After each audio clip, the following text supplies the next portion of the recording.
ambisi dan dendam bisa menuntun seseorang pada jalan gelap dan berbahaya. Wanita ini terjebak dalam pernikahan yang penuh pengkhianatan di dalamnya. Ia yang memilih jalan untuk balas dendam pada suaminya yang selingkuh. Sebuah pilihan yang pada akhirnya membawa kehancuran yang tak terbayangkan. Demi balas dendam dan kekayaan, ia memilih jalan pesugihan, jalan yang akan mengubah hidupnya selamanya. Sebelum melanjutkan kisah ini, alangkah baiknya sejenak kita tekan tombol subscribe dan nyalakan lonceng notifikasinya agar tidak ketinggalan kisah menegangkan lainnya.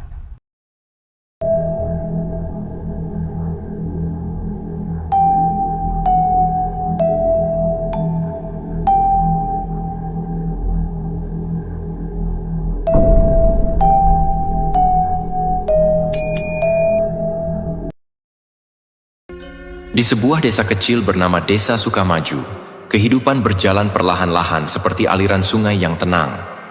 Rumah-rumah penduduk berdiri berjajar, sederhana, dengan pekarangan luas di depannya. Meskipun suasana desa terlihat damai, di salah satu rumah itu, hidup seorang wanita yang hatinya dipenuhi amarah dan dendam. Wanita itu bernama Sari. Sari sudah bertahun-tahun menikah dengan Doni, seorang pria tampan yang terkenal di desanya. Awalnya, kehidupan mereka berjalan normal seperti kebanyakan pasangan lainnya. Namun, seiring berjalannya waktu, hubungan mereka mulai renggang.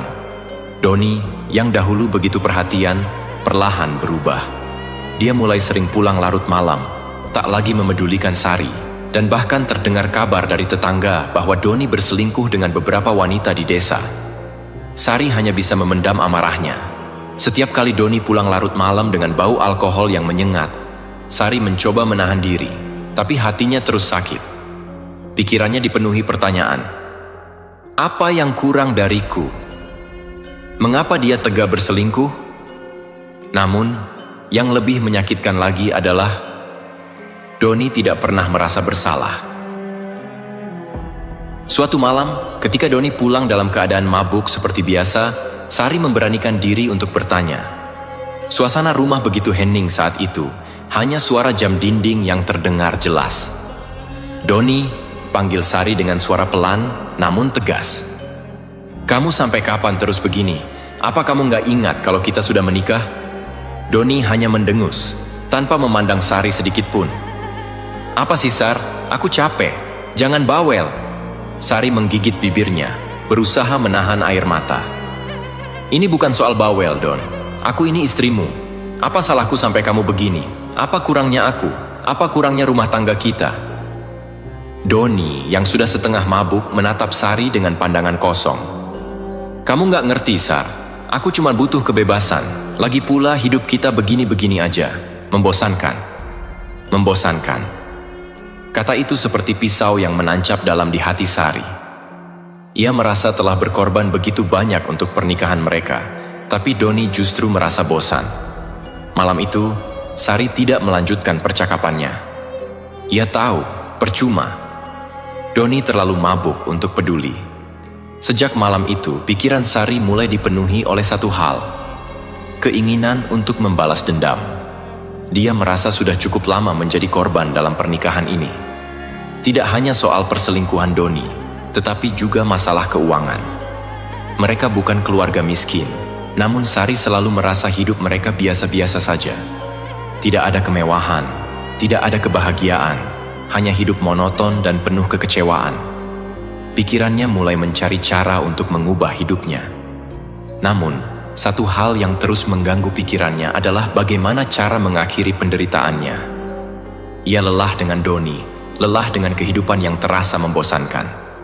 Di saat-saat seperti inilah, Sari mendengar kabar dari tetangganya tentang seorang dukun sakti di desa sebelah yang bisa memberikan kekayaan melalui pesugihan. Sari tertarik, bukan hanya untuk kekayaan, tapi juga untuk balas dendam pada Doni. Kalau dia sudah tidak peduli lagi dengan hidup kita, kenapa aku harus peduli? Kalau dia memang penghalang kebahagiaanku, biarlah dia yang jadi tumbalnya. Pikir Sari dalam hati, tanpa merasa ragu sedikit pun. Keputusan itu datang dengan cepat, seolah semua kemarahan dan kekecewaan yang ia pendam selama ini mengarahkan langkahnya.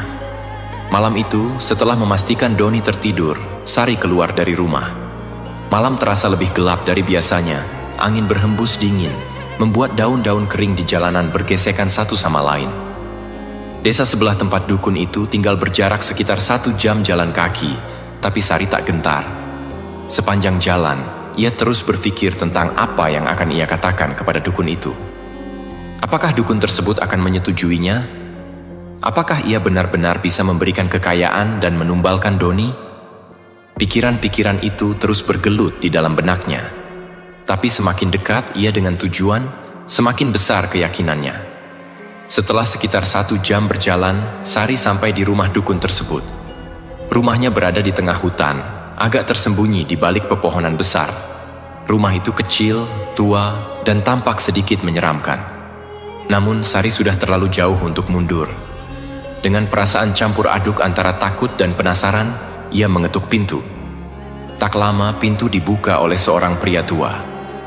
Matanya tajam, seolah bisa menembus jiwa siapa saja yang melihatnya. Tanpa berkata apa-apa, pria itu mempersilakan Sari masuk. "Apa yang kau inginkan, Nduk?" tanya dukun itu dengan suara serak. Matanya terus menatap tajam ke arah Sari, membuat Sari merasa sedikit gugup. Sari menelan ludah, tapi ia harus mengatakannya. Saya mau kekayaan. Saya mau hidup yang lebih baik." Dukun itu mengangguk pelan, seolah sudah terbiasa mendengar permintaan semacam itu. "Kekayaan tidak datang tanpa harga, Nduk. Kau tahu itu?" Sari mengangguk. Saya sudah siap membayar harganya." Dukun itu tersenyum kecil, tapi bukan senyum yang menenangkan. "Tumbal," ucapnya pelan. "Harus ada yang kau korbankan. Dan ingat, tumbal itu harus datang dari orang yang dekat denganmu."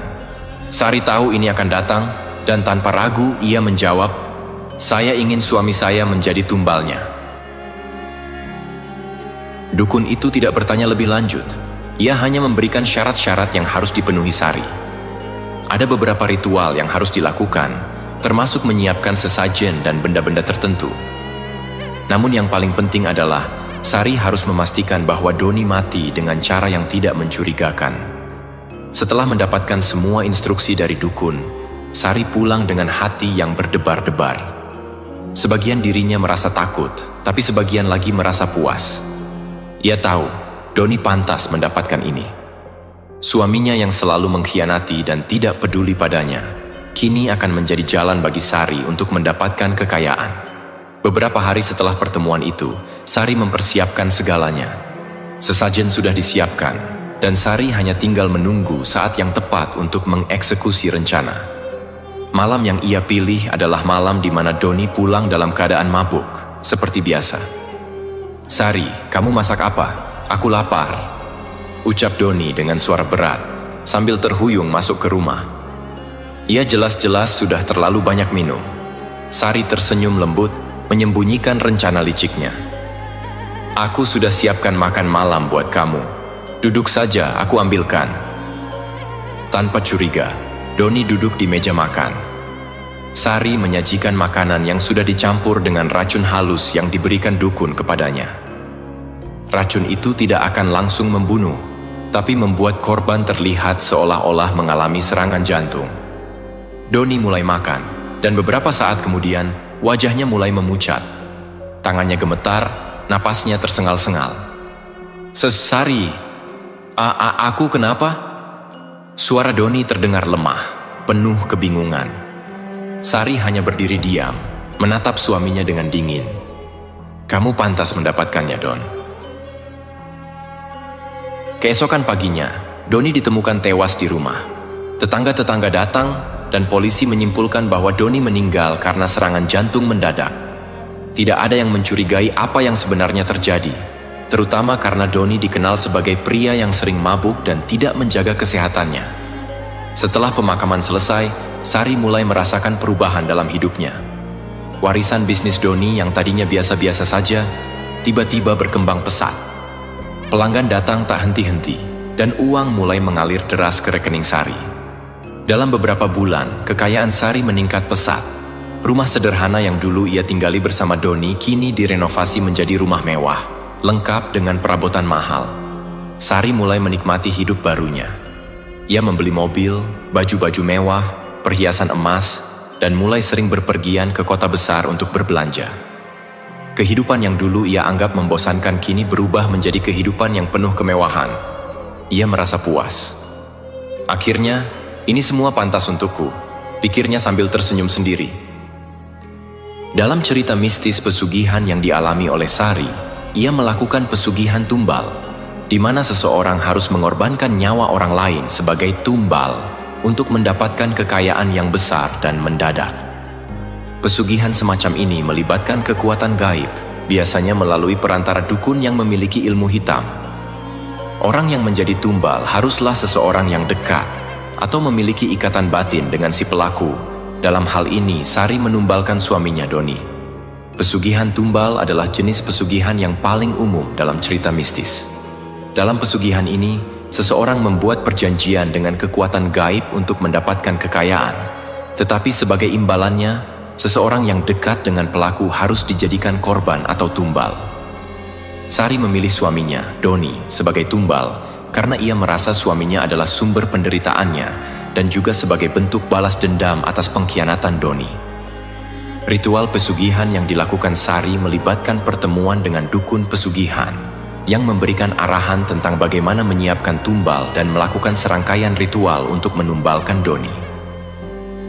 Sari bertemu dengan seorang dukun sakti di desa sebelah yang dikenal memiliki ilmu hitam. Dukun tersebut memiliki hubungan dengan makhluk halus atau jin yang mampu memberikan kekayaan instan. Saat bertemu dengan dukun, Sari diminta untuk menyetujui perjanjian gaib. Perjanjian ini berisi janji bahwa Sari akan mendapatkan kekayaan yang diinginkannya, namun dengan syarat bahwa Doni akan dijadikan tumbal. Setelah perjanjian disepakati, Sari diminta menyiapkan berbagai sesajen yang akan digunakan dalam ritual. Sesajen ini biasanya terdiri dari kepala ayam hitam sebagai simbol pengorbanan, beras kuning dan kembang 7 rupa, minyak misik atau kemenyan untuk membangkitkan aura mistis, darah hewan kurban, biasanya ayam hitam atau kambing hitam, benda-benda sakral lainnya seperti keris atau batu akik yang sudah diberi kekuatan gaib oleh dukun. Pada malam yang ditentukan, Sari dan dukun melakukan ritual pemanggilan arwah atau makhluk gaib. Ritual ini dilakukan di tempat yang sepi, seperti di tengah hutan atau kuburan. Mereka membakar kemenyan dan meletakkan sesajen di tempat yang sudah ditentukan oleh dukun. Dalam ritual tersebut, Sari harus menyebutkan niatnya dengan jelas, bahwa ia ingin mendapatkan kekayaan dengan menumbalkan Doni. Dukun kemudian akan memanggil arwah atau jin pesugihan yang siap menerima tumbal tersebut. Setelah makhluk gaib setuju untuk memberikan kekayaan kepada Sari, dukun memberikan racun halus kepada Sari. Racun ini memiliki sifat yang sangat spesifik, tidak langsung membunuh korban, tetapi menyebabkan kematian yang tampak seperti kematian alami, seperti serangan jantung atau gagal organ. Sari kemudian mencampurkan racun ini ke dalam makanan atau minuman Doni, sesuai dengan instruksi dukun. Doni tidak curiga dan mengonsumsinya. Saat Doni mulai menunjukkan tanda-tanda keracunan dan kematiannya semakin dekat, Sari harus melakukan ritual terakhir, yakni penyerahan nyawa. Ritual ini dilakukan di rumah atau tempat di mana korban, Doni, berada. Sari akan membacakan mantra yang diberikan dukun, yang secara simbolis menyerahkan nyawa Doni kepada makhluk gaib sebagai tumbal. Setelah nyawa Doni diambil, Sari harus memberikan sesajen terakhir di lokasi yang telah ditentukan oleh dukun, biasanya di tempat angker atau di perempatan jalan pada tengah malam. Setelah Doni dijadikan tumbal, kekayaan mulai mengalir ke Sari. Usaha Doni yang tadinya biasa-biasa saja tiba-tiba berkembang pesat, uang datang dari berbagai arah, dan hidup Sari berubah drastis dalam waktu singkat. Namun, pesugihan tumbal tidak hanya memberikan kekayaan, tetapi juga membawa konsekuensi serius. Sari mulai dihantui oleh arwah Doni yang merasa tidak tenang karena dijadikan tumbal. Arwah Doni tidak bisa beristirahat dengan damai dan terus muncul dalam bentuk sosok menyeramkan menghantui Sari setiap malam. Selain dihantui, pesugihan tumbal juga biasanya mengikat pelakunya dengan perjanjian yang tidak bisa dibatalkan. Kekayaan yang didapatkan melalui pesugihan ini seringkali tidak bisa digunakan dengan tenang, karena pelakunya akan terus dihantui oleh rasa bersalah, ketakutan, dan kutukan dari arwah yang dijadikan tumbal. Kembali ke alur kisahnya Sari. Setelah beberapa bulan menikmati kekayaannya, Sari mulai merasakan ada yang aneh. Suara-suara aneh mulai terdengar di rumahnya pada malam hari. Kadang terdengar langkah kaki dari kamar sebelah, padahal tidak ada siapa-siapa di rumah selain dirinya. Awalnya Sari mencoba mengabaikan. Ia berpikir mungkin itu hanya suara hewan atau mungkin hanya angin yang bertiup di malam hari. Tapi semakin lama, suara itu semakin jelas. Suara langkah kaki, derit pintu, dan bahkan suara napas berat seperti seseorang yang kelelahan. Suatu malam ketika Sari sedang berbaring di kamarnya, ia mendengar sesuatu yang membuat darahnya membeku. Sari, itu bukan suara biasa, itu suara Doni. Sejak malam itu, sosok Doni mulai menghantui Sari. Setiap malam, ia merasa suaminya yang sudah mati itu berada di rumah. Bayangan tubuhnya yang lemah, dengan wajah pucat, muncul di setiap sudut rumah. Sari, kenapa kau lakukan ini? Suara itu selalu terdengar di malam hari. Setiap kali Sari menutup mata, bayangan Doni muncul mendekat ke arahnya dengan tubuh yang sudah mulai membusuk. Ia memohon kepada Sari, menuntut jawaban atas apa yang terjadi. Sari semakin ketakutan. Dalam keputusasaannya, Sari mencoba mencari dukun yang dulu memberinya pesugihan. Ia berpikir, mungkin dukun itu bisa menghentikan teror ini. Namun, ketika Sari sampai di rumah dukun tersebut, rumah itu sudah kosong. Tidak ada jejak dukun itu, seolah-olah ia menghilang begitu saja. Sari mulai kehilangan akal sehat. Ia mencoba berbagai cara untuk menghilangkan bayangan Doni, tapi semuanya sia-sia. Suara-suara dan bayangan itu semakin nyata, semakin menyeramkan. Bahkan di siang hari, Sari merasa ada yang mengawasinya. Tubuhnya semakin lemah, dan wajahnya pucat. Ia tidak bisa makan dengan tenang, tidak bisa tidur dengan nyenyak. Pada suatu pagi, tetangga Sari merasa ada yang aneh. Sudah beberapa hari mereka tidak melihat Sari keluar rumah. Ketika mereka mencoba mengetuk pintu, tidak ada jawaban. Pintu rumah Sari akhirnya didobrak, dan di dalamnya mereka menemukan pemandangan yang mengerikan. Sari tergeletak di lantai kamarnya, matanya terbuka lebar, penuh ketakutan. Wajahnya pucat seperti mayat, dengan tangan menggenggam kuat sesuatu yang tidak terlihat. Tidak ada tanda-tanda kekerasan fisik, tapi ketakutan yang terpancar dari wajahnya sudah cukup untuk membuat siapa saja yang melihatnya merinding. Kisah kematian Sari menyebar dengan cepat di desa itu. Banyak yang berspekulasi bahwa Sari meninggal karena gangguan jiwa, namun beberapa orang percaya bahwa ada sesuatu yang lebih menyeramkan. Mereka yang dekat dengan Sari tahu bahwa ada sesuatu yang tidak beres sejak kematian Doni. Desas-desus tentang pesugihan dan tumbal mulai beredar, dan kisah Sari menjadi legenda yang selalu diceritakan sebagai peringatan bagi siapapun yang berani bermain-main dengan kekuatan gelap. Setelah kematian Sari yang penuh misteri, desa Sukamaju kembali tenteram untuk beberapa waktu. Namun perlahan-lahan, beberapa orang mulai merasa bahwa ada sesuatu yang masih tidak beres. Rumah besar yang dulu ditempati Sari menjadi kosong dan tidak berpenghuni. Namun ada desas-desus bahwa rumah itu tidak benar-benar kosong. Orang-orang yang lewat di depan rumah Sari mengaku sering mendengar suara-suara aneh dari dalam rumah, terutama di malam hari. Suara langkah kaki, derit pintu, dan terkadang suara perempuan menangis lirih terdengar samar-samar dari balik dinding rumah itu. Beberapa penduduk desa berani berspekulasi bahwa roh Sari belum tenang. Apakah ia masih terikat oleh kutukan pesugihan? Ternyata setelah kematian Sari, kerabat jauh dari keluarganya datang ke desa untuk mengurus warisan. Salah satu dari mereka adalah Anita, keponakan Sari yang tinggal di kota. Anita, seorang wanita muda yang ambisius, tertarik pada harta yang ditinggalkan Sari, terutama rumah besar dan bisnis yang sukses. "Saya ingin menjual rumah ini," kata Anita dengan tegas saat berbicara dengan kepala desa. "Rumah ini terlalu besar untuk saya tinggali sendiri, tapi saya tidak ingin menjualnya terlalu murah. Bagaimanapun, Ini harta keluarga. Kepala desa mencoba memperingatkan Anita dengan cara halus. Neng Anita, ada banyak cerita aneh soal rumah itu. Sudah banyak yang mencoba masuk, tapi selalu merasa ada sesuatu yang salah. Anita mengabaikan peringatan tersebut. Baginya, cerita mistis dan takhayul hanyalah bualan orang kampung yang mudah percaya hal-hal seperti itu. Ia tidak percaya pada hantu atau kutukan. Jadi, tanpa ragu, Anita mulai tinggal di rumah Sari sementara ia mengurus urusan penjualan rumah dan bisnis. Tak butuh waktu lama sebelum Anita mulai merasakan ada yang tidak beres di rumah itu. Pada malam pertama ia tinggal di sana, ia mendengar langkah-langkah kaki di lorong, padahal ia tahu pasti bahwa ia sendirian di rumah. Awalnya, ia berpikir itu hanya khayalannya karena ia lelah setelah perjalanan jauh.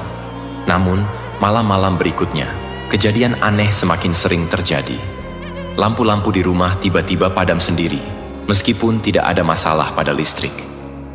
Anita juga mulai melihat bayangan samar bergerak di sudut matanya. Ketika ia berbalik, tidak ada siapa-siapa. Puncaknya terjadi ketika Anita mendengar suara wanita menangis di kamar yang dulunya merupakan kamar tidur Sari. Suara itu terdengar lirih, seolah-olah datang dari jauh, namun juga begitu dekat. Anita mencoba mencari sumber suara itu. Tapi ketika ia membuka pintu kamar, suara itu menghilang. Malam itu, Anita mulai merasa ada sesuatu yang salah.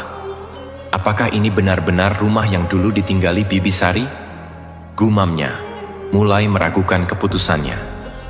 Suatu hari, saat membersihkan rumah, Anita menemukan sebuah kotak kayu tua yang tersembunyi di bawah lantai kayu di kamar Sari. Di dalam kotak itu, Anita menemukan beberapa benda aneh. Foto-foto Doni, secari kain dengan bercak merah, dan beberapa tulisan tangan yang aneh dalam bahasa Jawa kuno. Ada satu kertas yang menarik perhatian Anita.